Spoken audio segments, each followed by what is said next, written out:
ዶናልድ ትራምፕ በኢራን ስላለው ግጭትና የተቀላቀሉ መልእክቶቻቸው ይህን ይመስላሉ። ይህ ጦርነት አሁን ከተጀመረ ከአንድ ሳምንት በላይ ሆኖታል። በዓለም አቀፍ ደረጃ ተጽዕኖ ያለው ክልላዊ ጦርነት ነው። ስለዚህም ጥያቄው ይህ ነው፣ ስልቱ ግልጽ ነው ወይስ መልእክቱ የተዘበራረቁ ናቸው?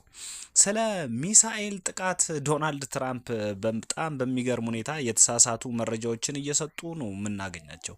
በየካቲት 28 በደቡባዊ ኢራን ሚናብ ከተማ በሚገኝ የሴቶች ትምህርት ቤት ላይ የአየር ድብደባ ተፈጽሞ ነበረ። የባለሙያዎች ቡድን ጥቃቱ የተፈጸመው በአሜሪካ ሰራች ቶማሃውክ ሚሳኤል መሆኑን አረጋግጧል። ሆኖም ፕሬዝዳንቱ ኢራን የራሷን ትምህርት ቤት እንደመታች በመግለጽ ላይ ናቸው።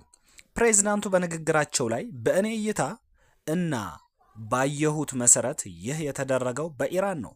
ቶማሃውክ በሌሎች ሀገሮችም ጥቅም ላይ ይውላል። ኢራን ጥቂት ቶማሃውኮች አሏት፣ ብዙ ቢኖራቸው ደስ ይላቸው ነበር ብሎ ነበር ትራምፕ የተናገረው። ነገር ግን ኢራን ምንም አይነት የቶማሃውክ ሚሳኤሎች የሏትም።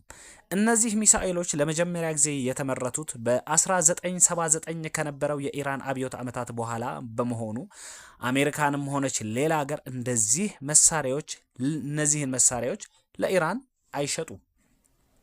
የጦርነቱ ምክንያቶች ምንድን ናቸው? ሰብአዊነት ወይስ ስጋት?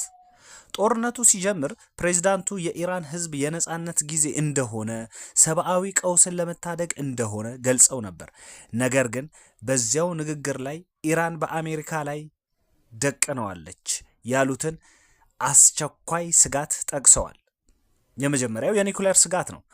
ፕሬዝዳንቱ ኢራን የኒውክሌር ጦር መሳሪያ ለመስራት ጥቂት ቀናት ወይንም ሳምንታት እንደቀራት ተናግረው ነበረ።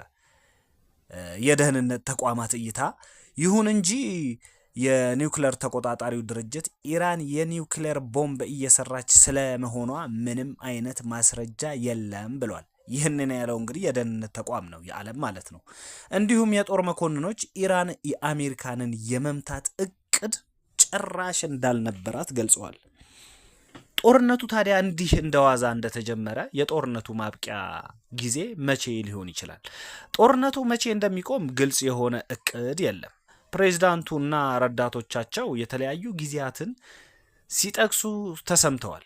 ለምሳሌ ከ4 እስከ 5 ሳምንታት ጉዞ እንደሆነ ገልጸው ነበረ።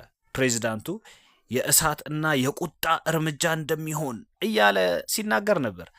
የአሜሪካ የአውሮፓ አጋሮችም ግልጽ የሆነ የመውጫ ስልት ወይንም ኤግዚት ስትራቴጂ አለመኖሩን ገልጸዋል።